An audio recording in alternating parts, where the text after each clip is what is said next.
Zamboanga, on the southern tip of the Philippines, is a difficult place to leave.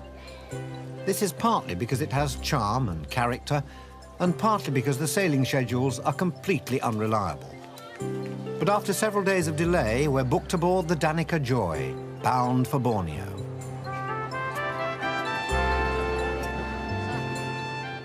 Her much bigger sister ship should be doing this run, but she's laid up after a fire in the engine room. Still, beggars can't be choosers. Such has been the political tension between the Philippines and Malaysia that until a year ago there was no passenger service across these seas at all. I'm quite sorry to be leaving Zamboanga, not just because it's a very friendly, hospitable, easygoing city, but because I'm leaving it via the Sulu Sea, which has a fearsome reputation. The Sulu Sea is a frontier, not just between Philippines and Malaysia, but between Christians and Muslims, and they've been fighting each other over this area for the last 400 years. It's still going on. In the newspaper yesterday, there were 3 separate incidents provoked by Muslim-Christian tension. Add to that its reputation for piracy and smuggling, and I'm quite looking forward to it.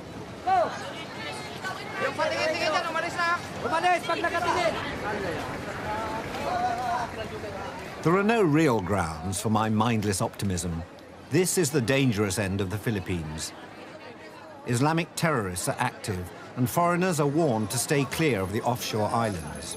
There we are. Okay, I'm watched every inch of the way on board. Passenger, yeah, sure, yeah.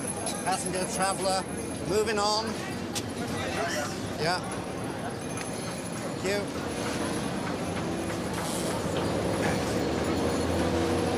Okay.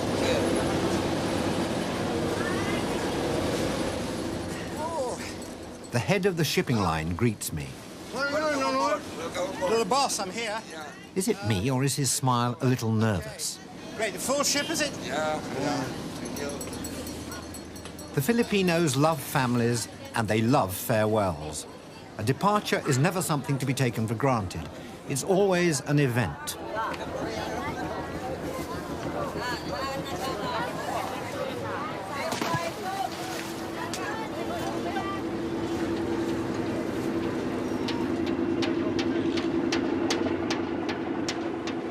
Amazingly enough, some of the other ferries make our old tub look smart. It is, as the owner confirmed, a very full ship. I find myself a peaceful spot, complete with local alarm clock. Most of my human fellow passengers are Filipinos going abroad to look for jobs not available to them in the country they're leaving. On the horizon, I can just make out the islands that travellers are warned to steer clear of. They run in a long line across the Sulu Sea. They provide shelter for pirates and resistance groups and mark our southwestern course to Sandakan in the state of Sabah on the island of Borneo. The Danica Joy was originally built for placid inland waters. As the wind builds up on the open sea, she begins to roll and pitch like a drunk.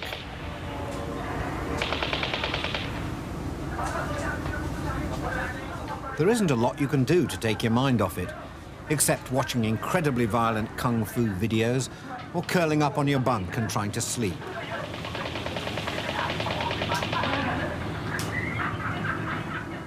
Being somewhat cowardly in these matters, I make for the bridge to reassure myself that we're in good hands. Is it okay if I come in? Yeah. Just have a look, see where we're going, how fast we're going, when we're going to get there. Indications are not promising. There's not a uniform to be seen. Now than early on, is that right? I ask some searching questions. So we're going... we are heading 250, course 250. Right, yeah. This ship is all, I mean, I noticed these are all in Japanese. Yes. It's a Japanese ship. Is it easy to steer? It's easy. It's easy.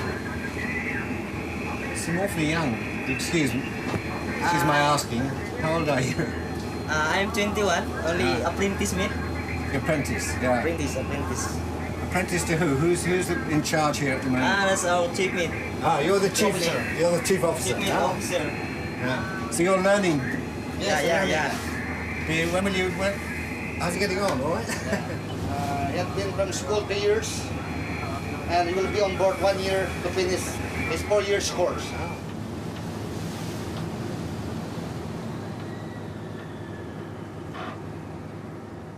Night falls. Fortunately, there's no queue for the bathroom.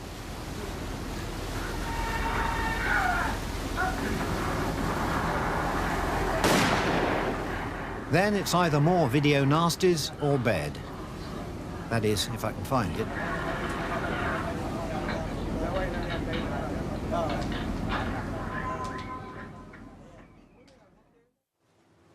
Next morning, the good news. My first sight of Borneo.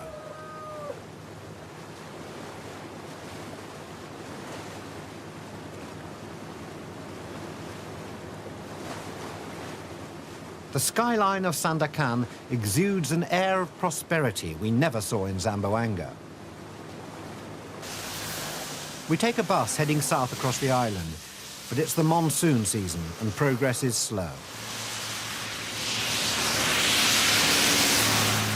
Walking isn't any easier.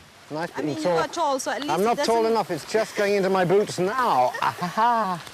You see, I'm only concerned about snakes. About what? About snakes here, because Snakes. Normally the ground dwellers, like snakes, scorpions, and so on, Yeah. they would all be floating up. So keep your fingers crossed, hoping that we don't come across any of them. I'll keep everything crossed. How long has it been raining for? It's been 24 hours. Almost. This is the pathway to one of the world's very few orangutan rehabilitation centres. Yeah. When the North Borneo rainforest was plundered for timber, many of these orangutan were taken out of the forest and sold as domestic pets. A much older female. Slightly different technique. Yes, different technique.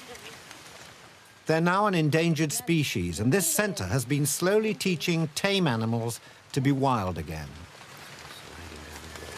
She's pregnant. Yeah, she's pregnant.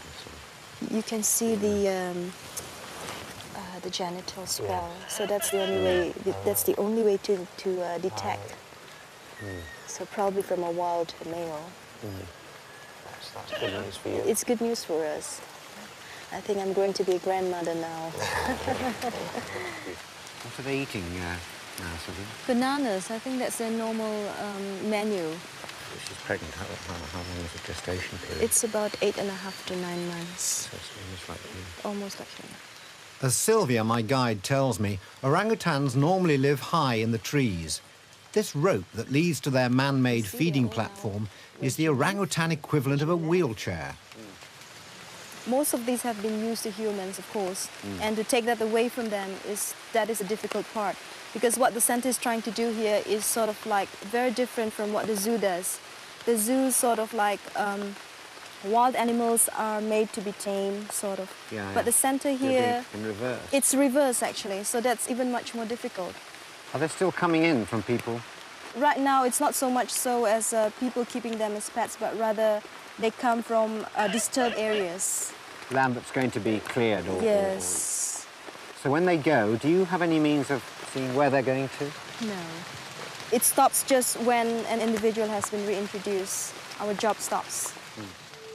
As long as the centre survives, both the orangutans and this stretch of rainforest are safe. Borneo is our stepping stone between the Philippines and Java. It's divided between 3 countries. Indonesia has the south and east, Malaysia the north and west, which it shares with Brunei. The jewel of the Malaysian west coast is the city of Kuching, capital of Sarawak.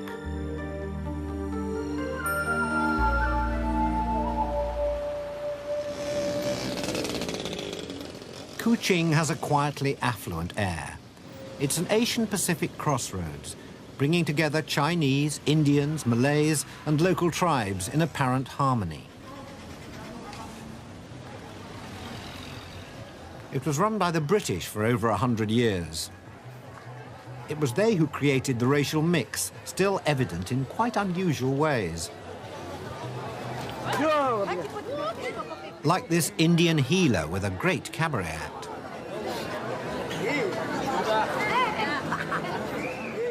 Don't try this at home.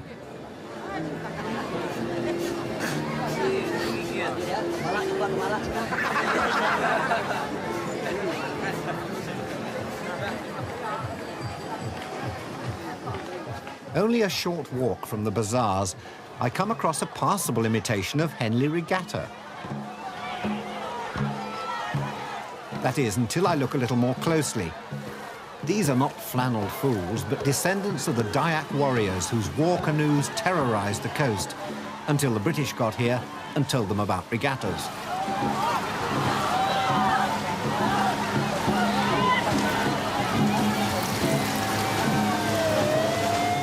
As far as the British were concerned, it was quite a successful move.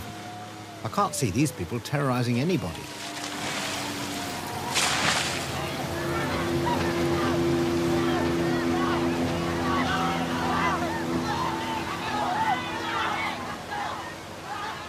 It wasn't the British government which created all this, but a family called Brooke from the city of Bath. In 1841, they bought Sarawak off a local sultan and ran it until the Japanese invaded 100 years later. Thank you for agreeing to guide me round. Stephen Yong, a former minister, shows me round the Istana, official residence of the family who built Somerset on the Sarawak River and called themselves the White Rajas. From here, Charles Brooke, the second Raja, ruled for 50 years. He regarded all his subjects as his children. He never encouraged higher education. He had the idea of ignorance is bliss. He drew the line at headhunting, didn't he? Well, headhunting is one of the crimes which Raja introduced, of course, much against the tradition of the Ibans. Yeah. And the Ibans, of course, thought that headhunting was one of their way of life. Their freedom. What was the penalty, can you remember, for headhunting? Well, headhunters, normally they would be executed. Beheaded, probably. Yes. Headhunters would have lost their heads at Fort Margarita, named after Brooke's wife. The legacy of the Brookes lies in buildings like this, another of the great post offices of the world, or these law courts, and perhaps most poignantly in the single surviving public likeness of Raja Brooke, dressed in the style of the people he ruled for so long.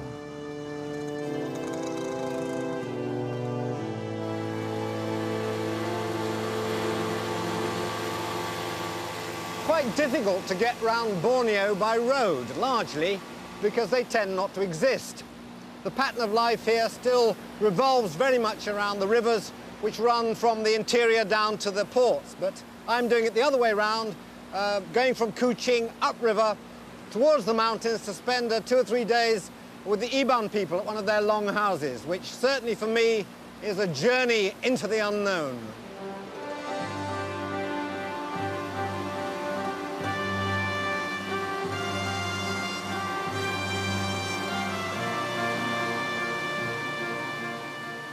It'll take the best part of a day to make our way up the river system almost as far as the Indonesian border.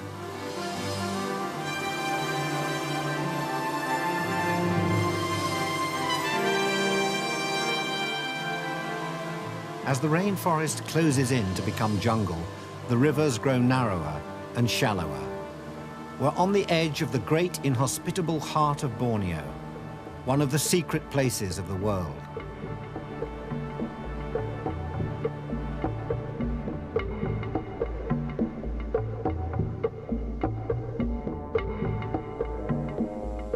Without the help of the local people, it would be hard to find our way in or out of here.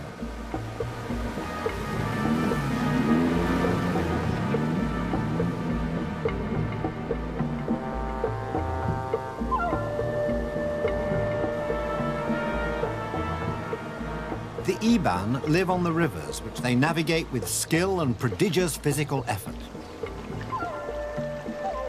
Nevertheless, This is as far upstream as we can go. We've reached the village of Nanga Sumpa.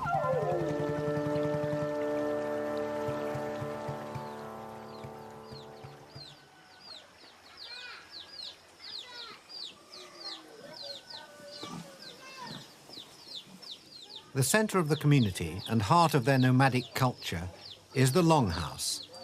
This one has been here all of 12 years, making it almost an ancient monument.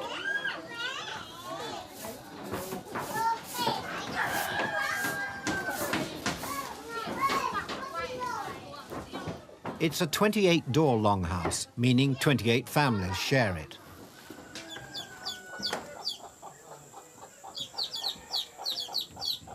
Money and food are not shared, but the large open spaces such as this are communal.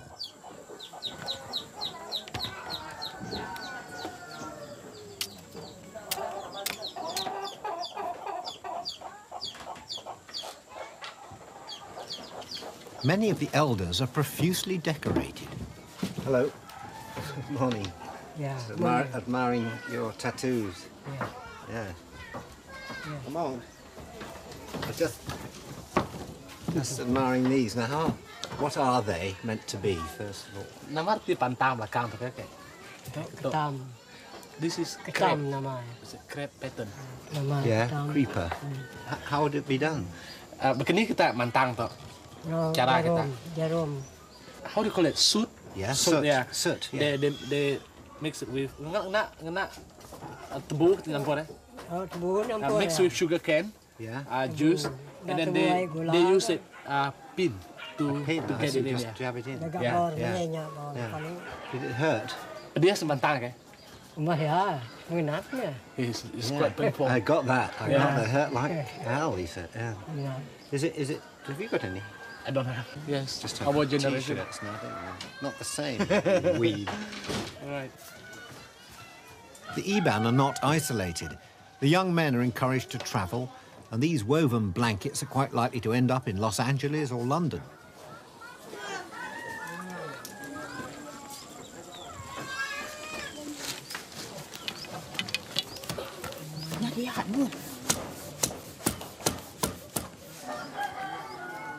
There's little mistrust of the outside world. They're curious about our curiosity. Yes. Yeah. Get your finger through it. It's always useful, isn't it? Get your finger through your ear. Oh dear. Hope I live to be as old as you. Up as well.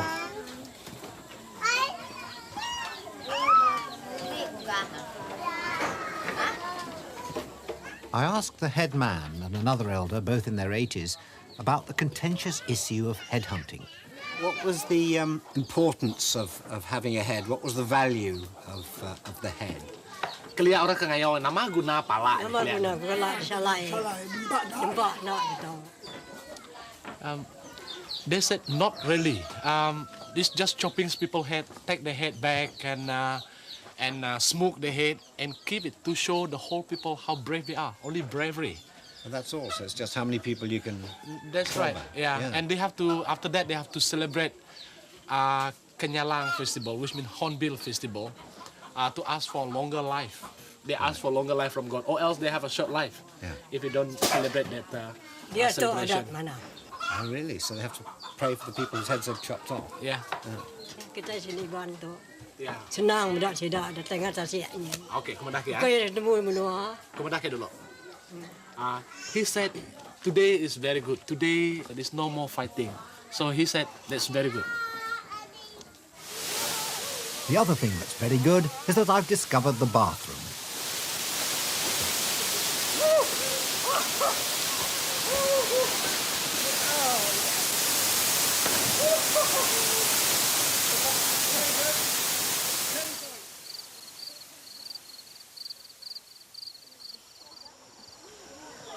There are one or two fewer pigs around this morning. There is to be a feast in the village. It's to be held in honour of the visit of a famous government minister. I'm very much looking forward to seeing him. If he doesn't come, then I, as second most important visitor, have been asked to kill the ceremonial pig.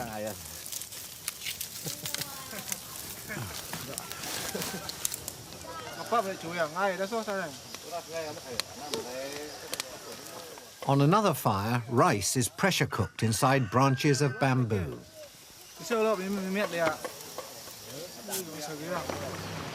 I breathe a huge sigh of relief when the top man's canoe is at last sighted.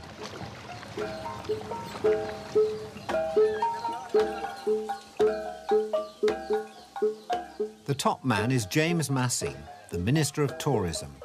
He's the first Iban ever to hold such a high office.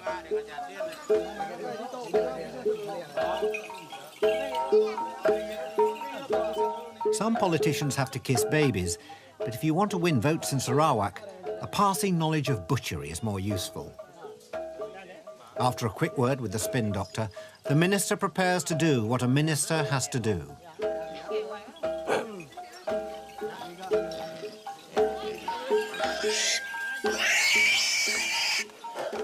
Between ceremonial duties, he seems happy to talk. James, you were born and brought up in a longhouse yourself. How similar was it to this one here? What are your memories of longhouse life? Yeah, I was born and bred in Longhouse, and of course another part of Sarawak. My memories are very good. I have a very fond memories of my childhood in the Longhouse. And I spent the first 6 years actually living in the Longhouse, and after that I went to boarding school. I think this longhouse that we are looking into now is one of the most traditional longhouses that you can get in Sarawak. And my feeling is that not many of them are left. The longhouse structures are still there. I mean, throughout Sarawak you still have, but the design is slightly different, and the wood that they use are slightly different. A more kind of modern design, but still the longhouse structure. So what you're seeing now, in fact, one of the very few that's being left. What are the religious beliefs of the Iban? The Iban, people call them animists and practice animism, believe that every living thing has spirit. Animals have spirit, trees have spirit, the rivers have spirit. So that because of that, before you clear a farm, for instance, you do an offering to pacify whatever spirit there is. So that is an Iban belief. The passing of a white cockerel back and forth is believed to be one effective way of pacifying the spirits. So before the eating and drinking can get underway, the minister must do the honours.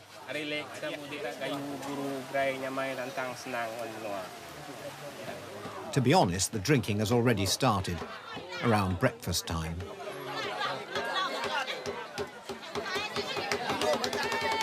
The Iban love contests, like this hard, fast drumming round in which the first one to lose the beat is out.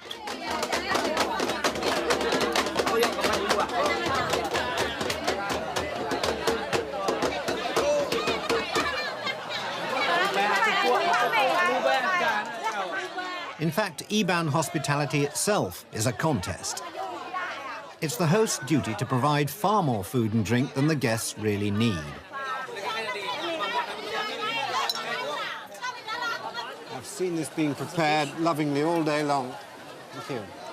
And it's the duty of the guests to polish it all off without falling over.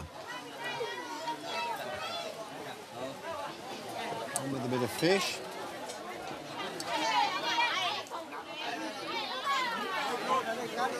Yeah, it is good. Yeah. It's good, thank you. Yeah. Oh, there's some bits there, yes. Some choice bits. Would you like some? Everything is done in a most egalitarian atmosphere. In Iban society, everyone, whatever their rank or status, sits down together.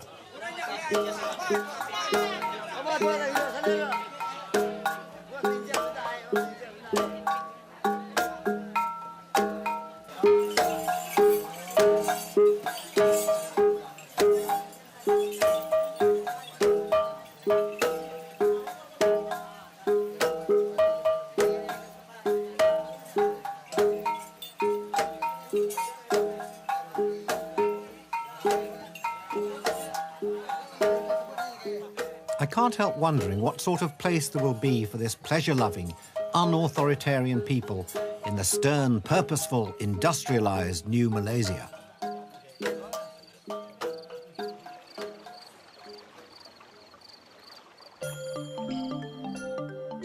600 miles due south of Borneo, I'm across the equator and into the southern hemisphere.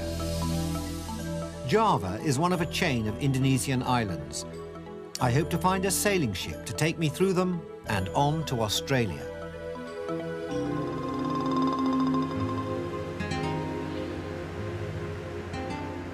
I'm driving across Java in the company of Eko Binaso, a trekking and mountain guide. It's the start of Ramadan, the Muslim month of fasting and self-restraint. Jakarta, largest city in the southern hemisphere, is hot, wet, and quiet. Our plan is to drive the length of the island to the port of Surabaya. The road soon winds up into foothills and as cool and moderate a climate as back home. In fact, I'm dying for a cuppa. Eko says he knows just the place. This is the Gunung Mas tea plantation.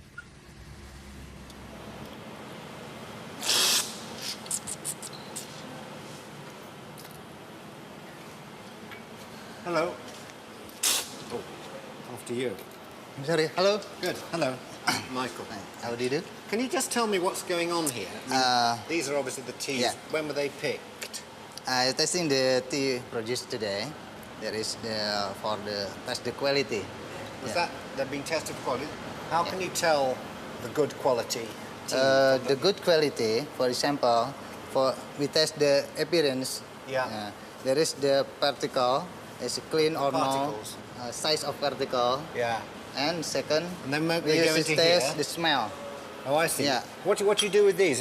You've poured water, Yeah. hot water through them. For the testing, Yeah. water. This is water from here. Oh, I see. Yeah. Can I have a And- little yeah. sniff? Yeah. Yeah. Test the smell. Nice. Yeah. And the good tea smell is brisk and strong. This is what? What's a good smell? Yeah, good smell. It's Yeah. the good tea is the good Yeah. smell. Is it strong? Yeah, is that strong. A good, is that what you're looking for? It's Good brisk, strong smell. yeah. Yeah. And then the taste. Yeah. We taste the tea. Can I try and taste some Okay, myself? please. Yeah, So which should I taste? This- Which is a good one? the good one. This yeah, one like here? this. Yeah. You just take a little bit, rather like soup. Oops. Yeah. You must shoot. Try a bit more. So you bring it up.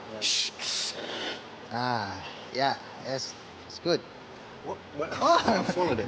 Yeah. Lovely cup of tea.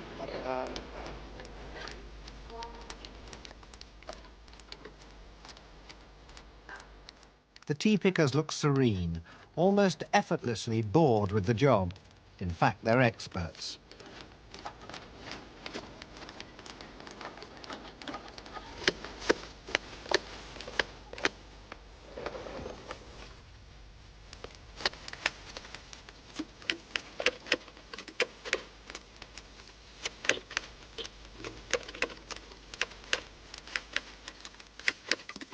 Looks easy enough, but it is quite a skill. You've just got to get these little top bits, I think. I've noticed the way they're doing it. Because anything lower down is completely useless. It doesn't taste very nice. But these little succulent tips are the ones you have to get, like that. Custom-made shears, you see, very nice. I don't think you can get these available at home. They have to be bought here in Java. And I presume the more little succulent tips you get, the more you get paid, but I'm not sure about that. Do you get a bonus for good, you know, getting the best? Yes. Yes? Good, right. Well, I'll stay here a while then. Yes. There's one. I know, I look a bit like a butterfly collector, I know. There we are. Ah, there's one. There's a cup of tea. Ah!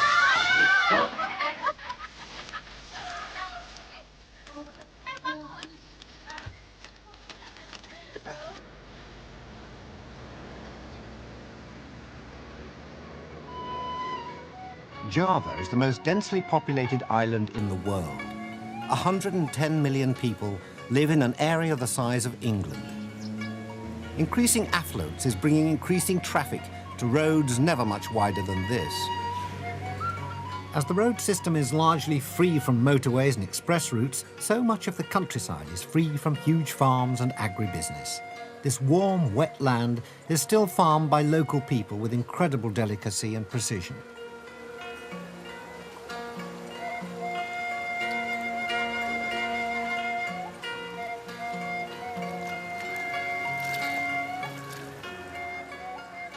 It's tempting to stop in every valley and every village, but we have a tight schedule, and I insist we only stop if Echo sees something I really mustn't miss.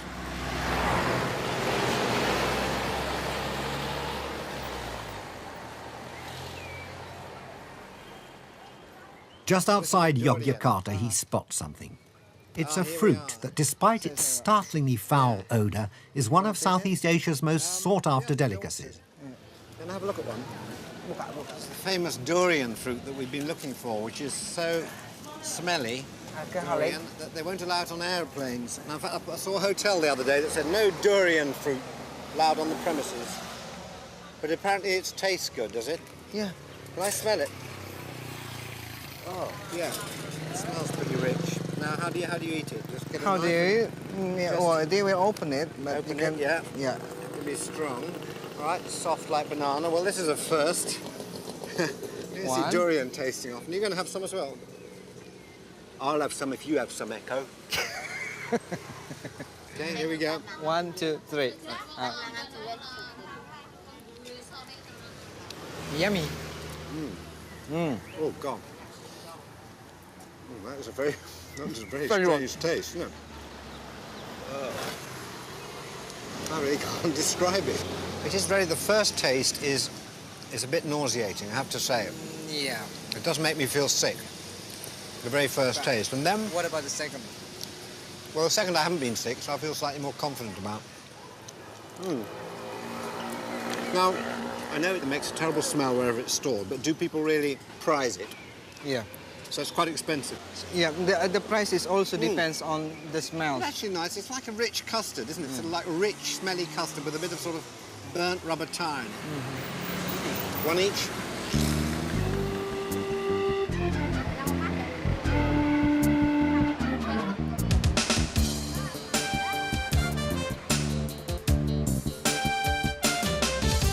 The main road winds on, deeper into the heartland. It's impossible to hurry, but that doesn't stop people trying.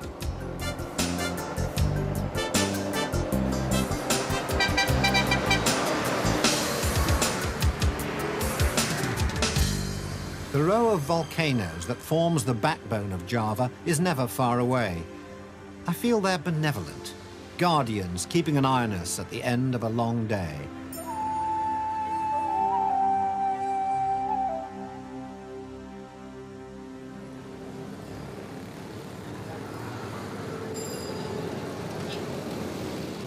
They call Yogyakarta the cultural capital of Java.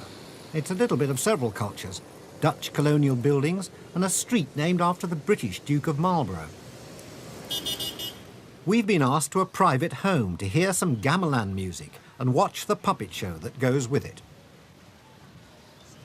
One of the fighting scene. Yeah. This is hitting. Yeah.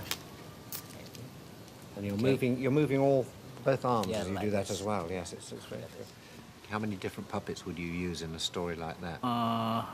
Say in one night, at least Dalang uses 35 to 40 puppets. Yeah, in one night. Really? Usually, more or less. Yeah. At least 35 voices.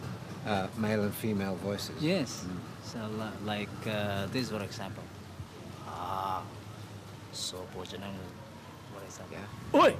Ono dawo timbalan wopo kakang, something like that. Yeah, but Has it sort of been affected by the age of television? I mean, has television kept people away from the puppet shows, do you think? Some people say so, but now there is a private television which broadcasts Wayang Kulit every Saturday night. Oh, I see. So they've yeah. couldn't beat them. They joined them. So Right, they've right, got their own right. puppet channel. Right. Yeah. Wayang Kulit, as they call the shadow puppet show, is not for the faint-hearted. Loosely based on the great Indian epics, a full-length performance lasts 8 hours. The Dalang, the puppet master, works without a break to bring 40 or 50 different characters to life, accompanied by the soft, strange tinklings of the gamelan orchestra.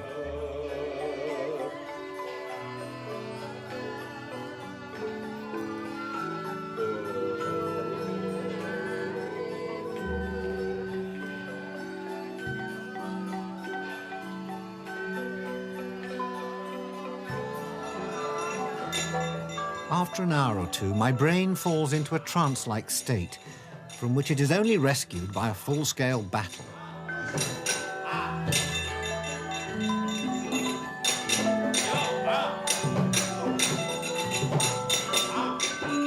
With its in-jokes and subversive references, many Javanese still regard wayang kulit as essential viewing.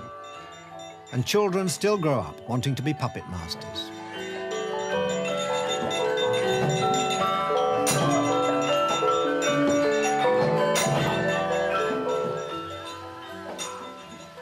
A little way off the road out of Yogyakarta is one of the world's great monuments. It's enormous, yet easy to miss, squatting amongst fields and coconut groves like a half-finished mountain. This is the Buddhist temple of Borobudur, built in 800 AD and rediscovered 1,000 years later, half submerged in volcanic ash. Borobudur represents the cosmos, a model of the universe set in stone. We have to walk around all these levels, is that the idea? Yeah. Follow To Buddha's the progress. What's happening along here? They all look rather sort of slightly racy. Things going on. And The terraces form a path to enlightenment that runs around the monument for a distance of almost 2 miles. The relief panels show details of the Buddha's journey, complete with setbacks and seductions. 99. 100. 60 more. 60 more.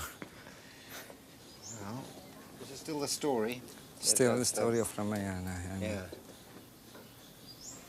Where are we now? We are It's different at the carvings, aren't 3rd level. We're almost in heaven now. The lotus position. Yeah. Call to prayer. 300 years ago, Islam swept into Java and the Buddhists retreated. Our search for enlightenment. As I've already found on other sacred mountains of Asia, enlightenment requires effort.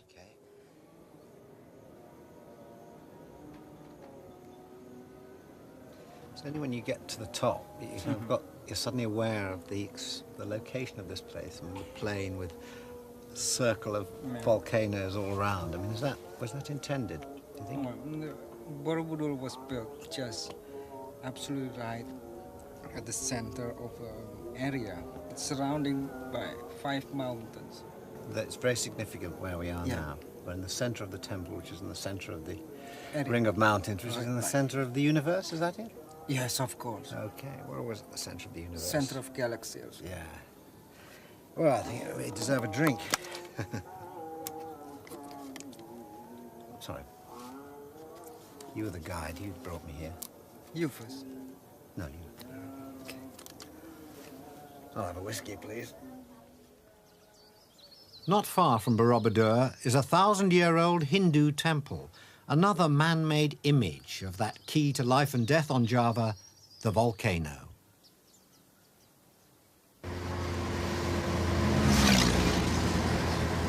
It's hot today, Echo. Are you ready for climbing, Mike? Yeah. Anything to get off this road, I tell you. Echo is determined that I should climb a volcano, preferably one that's still active. He suggests Mount Bromo. He says it's just round the corner.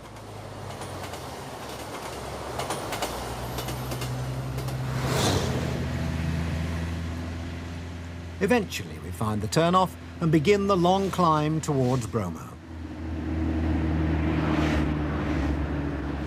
Farming is precarious here, in every sense of the word. The local people are descended from Hindus who were pushed to this far end of the island by the Islamic conquest. Surprisingly for the tropics, they can grow crops like cabbages, onions and leeks.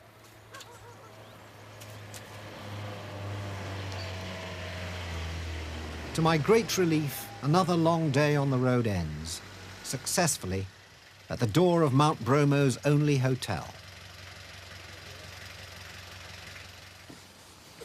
Right. You ready for the horse? I'm ready for the horse. I haven't ridden a horse for a while, but let's see.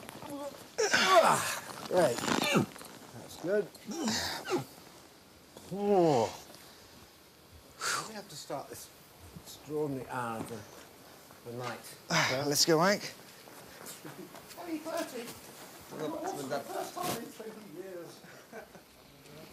How far do we have to go, Echo? It's about 3 kilometers, I think. 3 kilometers. Yeah. And we're going down now, into the crater? Yeah. The great thing is it's a clear night. Yes. Fingers crossed. It looks like it could be a pretty good sunrise. Yeah, I hope. Looks like. How long do you reckon? An hour?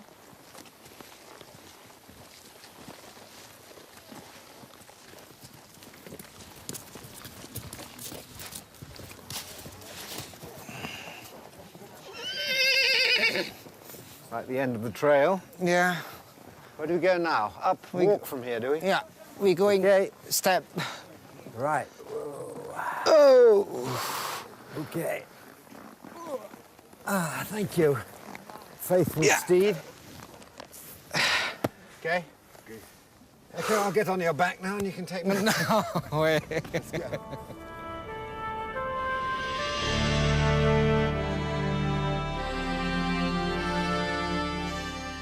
The journey has been worth all the effort. The dawn light reveals an extraordinary landscape, oven fresh and still steaming.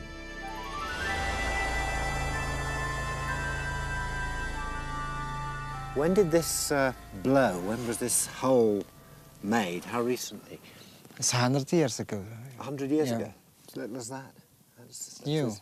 Very new landscape, isn't it? Yeah.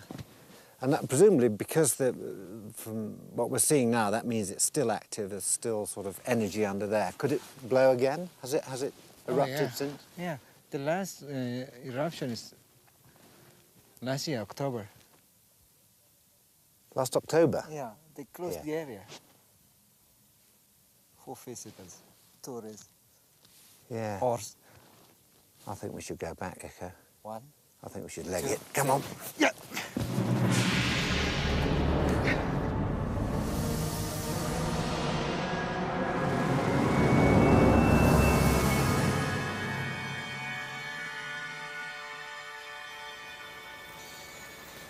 At last we've reached Surabaya, where they moor the pinnices, the sailing boats that still carry most of the trade between the islands. Now we must find one going our way. You want to go to Timor or Lombok?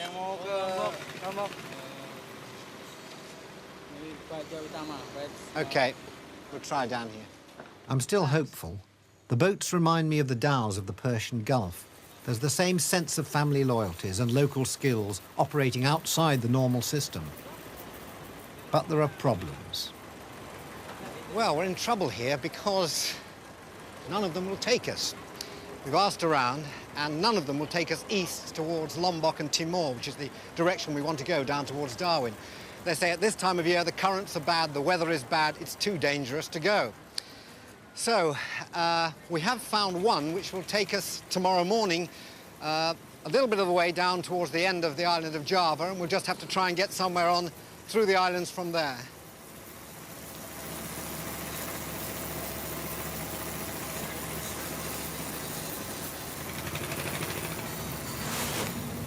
As far as we go, Echo. Have a nice day. Goodbye. Goodbye, but I'll see you again sometime. Thanks very much indeed. Take care. Really appreciate your help and patience. I'll send you a card from Darwin if I ever get there. Call me then. Bye.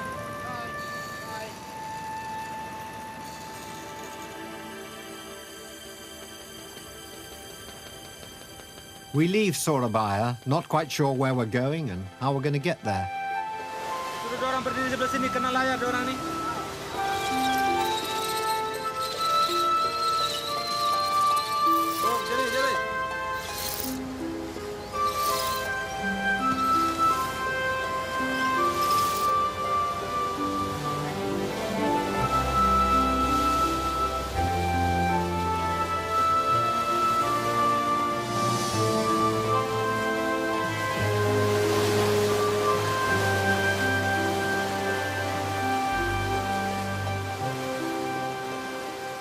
For a while, it all seems to be going so well.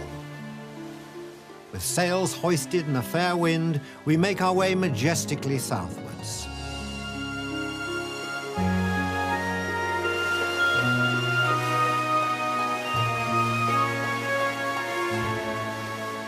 The inescapable reality is that our ship cannot risk the open sea with monsoon winds about. But if we stay inshore, the wind gets weaker and the sea gets shallower.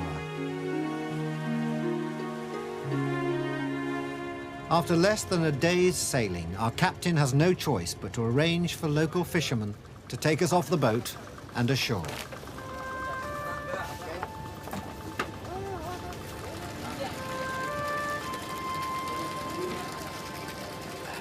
I don't like having to abandon ship. It's the first major setback since we missed our Coast Guard flight in Alaska. But we survived that, and I'm sure we'll survive this. Well, I think I'm sure.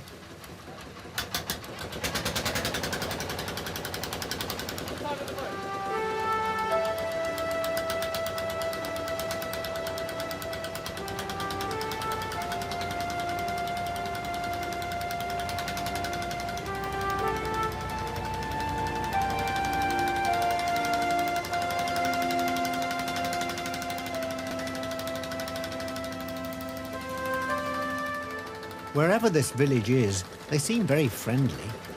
In fact, our arrival feels like a homecoming, as if we've just been round the world.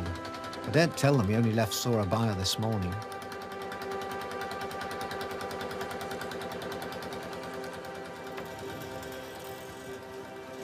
I wish there were another way of looking at it, but there isn't.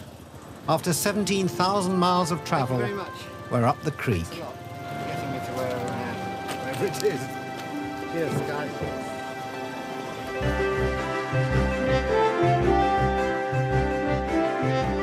The story of Michael Palin's old mucker, Hamish McInnes, who nearly got to Everest before Tenzing and Hillary.